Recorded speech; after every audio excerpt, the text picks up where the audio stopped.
ఏది అయినా ట్రై చెయ్యి ఆచి చికెన్ మసాలా. ఆచి chicken masala. YCP fire brand leader చుట్టూ ఉచ్చు బిగుస్తోందా? గత ప్రభుత్వంలో భారీ ఎత్తున అవినీతికి పాల్పడ్డారని ఆ నేతపై కేసు నమోదు చేయబోతున్నారా? తాజాగా ఆ నేత అవినీతికి సంబంధించి ప్రభుత్వానికి నివేదిక అందడంతో అరెస్టుకు రంగం సిద్ధమవుతోందా? ఆ నేతతో పాటు ఫ్యాన్ పార్టీలో మరో లీడర్ను కూడా అరెస్ట్ చేసే అవకాశాలు కనిపిస్తున్నాయా? Let's watch.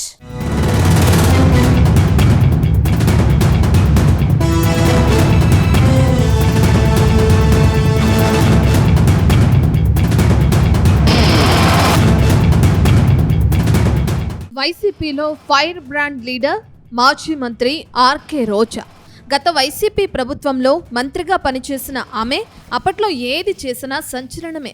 ముఖ్యంగా ప్రతిపక్ష నేత చంద్రబాబు, లోకేష్, పవన్ కళ్యాణ్ పై వరుసబెట్టి విమర్శలు గుప్పించారు. కానీ గత ఎన్నికల్లో వైసీపీ సర్కార్ అధికారం కోల్పోగానే ఒక్కసారిగా సైలెంట్ అయ్యారు.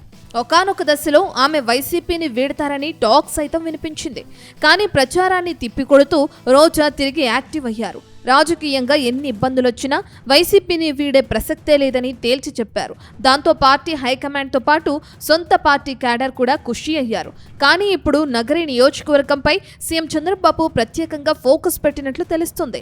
గత వైసీపీ ప్రభుత్వంలో నిర్వహించిన ఆడుదాం ఆంధ్ర క్రీడల పేరుతో జరిగిన భారీ అవినీతిపై విజిలెన్స్ నివేదిక ప్రభుత్వానికి చేరింది. దాదాపు 47 రోజుల పాటు నిర్వహించిన ఆడుదాం ఆంధ్ర క్రీడల పేరుతో భారీ ఎత్తున నిధులు దుర్వినియోగమైనట్లు విజిలెన్స్ అండ్ ఎన్ఫోర్స్మెంట్ విభాగం గుర్తించింది. ఈ కార్యక్రమం కోసం సుమారు 125 కోట్ల రూపాయల వరకు ఖర్చు చేశారు. ఇందులో దాదాపు 40 కోట్ల నుంచి 60 కోట్ల మేర అవకతవకలు జరిగినట్లు ప్రాథమిక సమాచారం.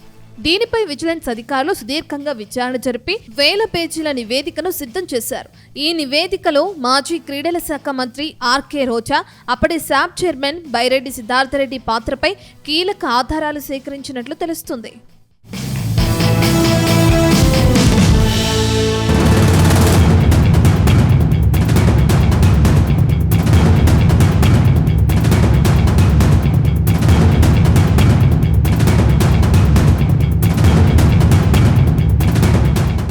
గత వైసీపీ ప్రభుత్వంలో ఆడుదాం ఆంధ్ర కార్యక్రమం పేరుతో క్రీడా పోటీలు నిర్వహించారు. ఈ పోటీల్లో భారీ ఎత్తున అవినీతి జరిగినట్లు కూటమి ప్రభుత్వం అధికారంలోకి రాగానే గుర్తించింది.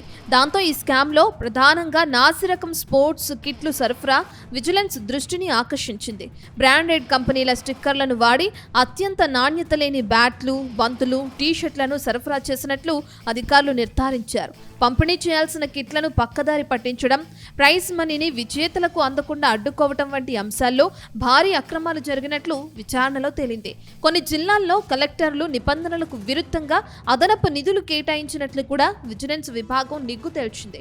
ఈ వ్యవహారంలో ప్రజాధనం ఏ విధంగా పక్కదారి పట్టిందో గణాంకాలతో సహా నివేదికలో పొందుపరిచారు.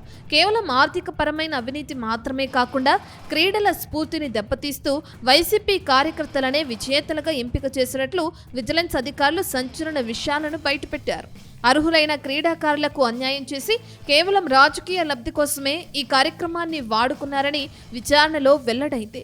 కొత్త ప్రభుత్వం అధికారంలోకి రాకముందే కొందరు అధికారులు కంప్యూటర్స్లోని సమాచారాన్ని డిలీట్ చేయడానికి ప్రయత్నించారని, అయినప్పటికీ అధికారులు రికార్డులను వెలికి తీసి అవినీతి బాగోతాన్ని బయటపెట్టారని తెలుస్తుంది.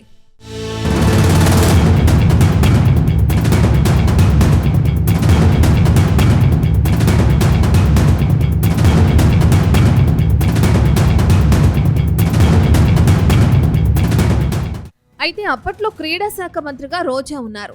ఆమె ఆధ్వర్యంలోనే ఆడుదాం ఆంధ్ర పేరిట క్రీడా పోటీలు నిర్వహించారు.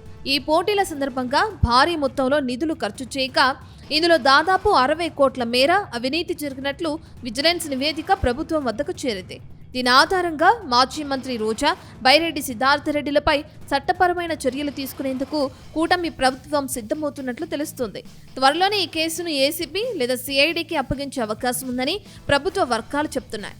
ఒకవేళ విజిలెన్స్ సమర్పించిన ఆధారాలు పక్కాగా ఉంటే ఈ కేసులో అరెస్టులు తప్పవనే చర్చ రాజకీయ వర్గాల్లో జోరందుకుంది.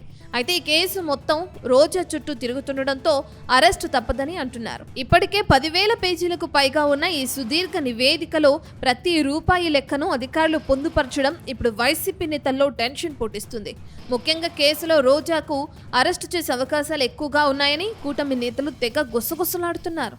మొత్తం మీద వైసీపీ నేతల అవినీతి విషయంలో కూటమి సర్కార్ ఎక్కడా వెనక్కి తగ్గటం లేదని ప్రభుత్వ వర్గాల్లో జోరుగా ప్రచారం సాగుతుంది.